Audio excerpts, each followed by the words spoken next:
Here is one of the most human ideas in all of machine learning. To judge something new, you look at the things most similar to it, and you go with the crowd. A new student turns up. Will they join the coding club? Don't build a grand theory. Just find the students most like them, and look at what those neighbors did. 3 of the 5 most similar students joined, 2 didn't. So we predict the newcomer joins too. That's the entire method.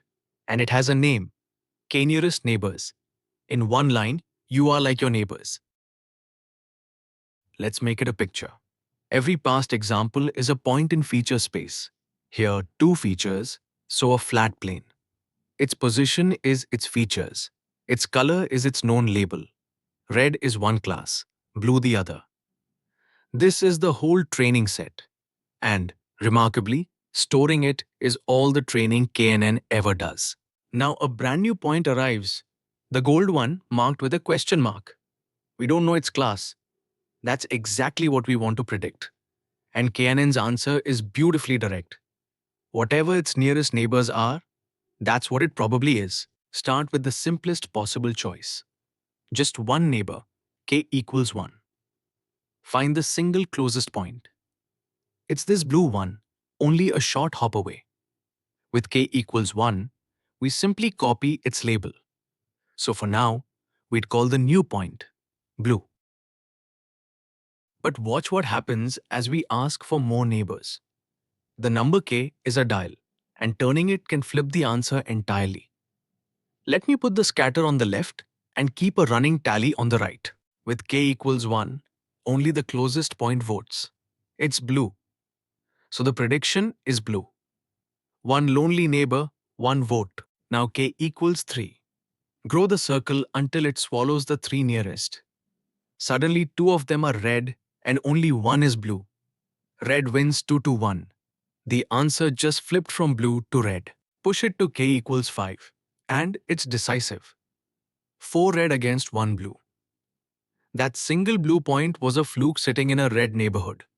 And asking more neighbors quietly overruled it. So k is not a detail. It is the whole personality of the model. Too small, and one odd point can hijack the decision. Too large, and you drown the local signal. Getting k right is most of the art, and we'll come back to it. But everything here leans on one quiet word: nearest. Near means little without a way to measure distance. So KNN needs a distance function, and the two you'll meet most are Euclidean and Manhattan. Euclidean distance is the straight line, as the crow flies length. Square the differences on each feature, add them up, take the square root. Manhattan distance instead adds up the absolute differences, like walking city blocks. No diagonals, only along the streets. Let's put numbers on it. Take a at 1, 2 and b at 4, 6. The straight green line is the Euclidean distance. The red staircase is the Manhattan one. Euclidean. 1 minus 4 is minus 3. 2 minus 6 is minus 4. Square them, 9 and 16, add to 25. And the square root is exactly 5. That 3, 4, 5 triangle is no accident. Manhattan. Just the absolute differences. 3 plus 4, which is 7. Same 2 points, different rulers. 5 the crossway, 7 along the streets. For plain numeric features, Euclidean is the usual default. Here is the trap that bites almost everyone. Distance treats every feature as if it were on the same scale, and it never is.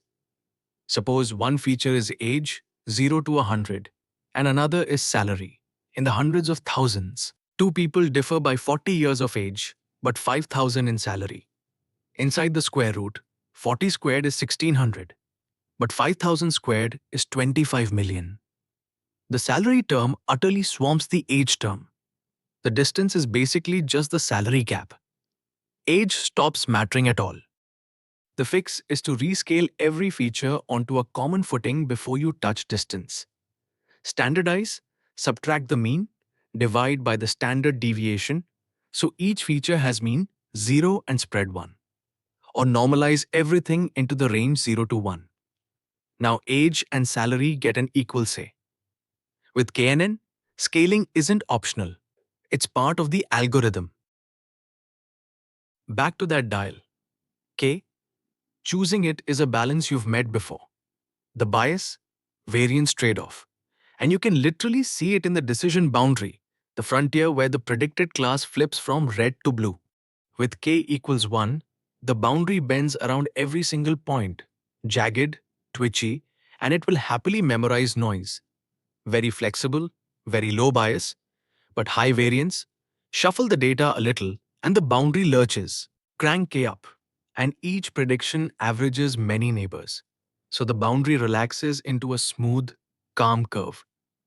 Lower variance, steadier, but higher bias. Push k too far, and it oversmooths, blurring real structure.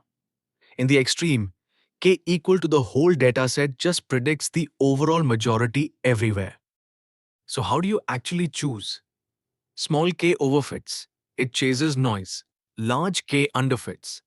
It washes detail away. You don't guess. You sweep a range of k values and keep the one that scores best on held out data. That's cross-validation. And one small sharp tip. For two classes, use an odd k, so a vote can never tie 2 against 2. Let's do one fully by hand. 5 labeled points, a through E, and a query at 3, 1. We'll use Euclidean distance and k equals 3. Here they all are, the query in gold. Compute the distance to each. To a, the differences are 2 and 0, so square root of 4, distance 2. To B, 1 and 0, distance 1. To C, -1 and -2, square root of 5, about 2.24. To D, -2 and -3, square root of 13, about 3.61. And to E, 0 and -1, distance 1. Line them up smallest first. B at 1, E at 1, A at 2, then C and D further out. The three nearest are B, E, and A. Now vote. Among those three, two are red and one is blue. Red wins 2 to 1. So KNN predicts the query is red. Notice B was the single closest point and it's blue. So K equals 1 alone would have said blue. Three neighbors changed the verdict. That's exactly why K matters. One lovely thing. KNN isn't only for classes. If the label is a number instead of a category, change just one step. Average the neighbors' values rather than voting on them. Everything else is identical. 4 houses, each with an area and a price in lakh. We want the price for a 70 square meter house. Distance is just the absolute gap in area. Houses 2 and 3 are each 10 away, the closest. House 1 is 20, house 4 is 30. The three nearest are houses 2, 3, and 1, with prices 35, 50, and 30. Average them. 35 plus 50 plus 30 is 115. Divided by 3, about 38.33 lakh. That's our predicted price. Same neighbor's idea, we just averaged instead of voted. Your turn. A query's 5 nearest neighbors carry these labels. A, A, B, A, B. With k equals 5, what class does KNN predict? Pause the video, count the votes, and I'll wait right here. Count them up. 3 A's and 2 B's. 3 beats 2, so KNN predicts class A. And notice, 5 is odd, so a 2 class vote can never tie. If you said A, you've got the whole mechanism cold. Now the catch, and it's a big one. KNN flips the usual cost around. Training is almost free.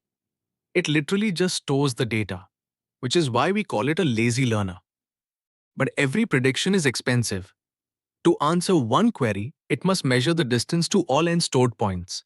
Order n times d work each time. On a big dataset, prediction crawls. There's a subtler danger too. The curse of dimensionality. Add more and more features, and a strange thing happens. Distances between points all start to look the same. When everything is about equally far, the word nearest loses its meaning, and KNN quietly falls apart. Keep the features few and informative. Trap 1, and the one that breaks most attempts. Forgetting to scale. An unscaled big range feature hijacks every distance. Standardize or normalize first. Always. Trap 2, the wrong K. Too small and you overfit to noise. Too large and you oversmooth and underfit. Tune it with cross-validation. Don't just guess. Trap 3. An even K in a two-class problem can deadlock 2 against 2. Use an odd K and the tie simply can't happen. And trap 4. Assuming that cheap training means a fast model. It's the opposite. KNN is lazy to train but slow to predict because it revisits every point for every single query. Let's tie it all together. KNN barely trains. It stores the data, then for any query measures the distance to everything and grabs the K nearest. To decide, it takes a majority vote of those neighbors for a class or their average for a number. That single switch turns a classifier into a regressor. The dial K trades flexibility against smoothness, small k flexible but noisy, large K smooth but biased. So you tune it by cross-validation. And never forget the two habits that make or break it.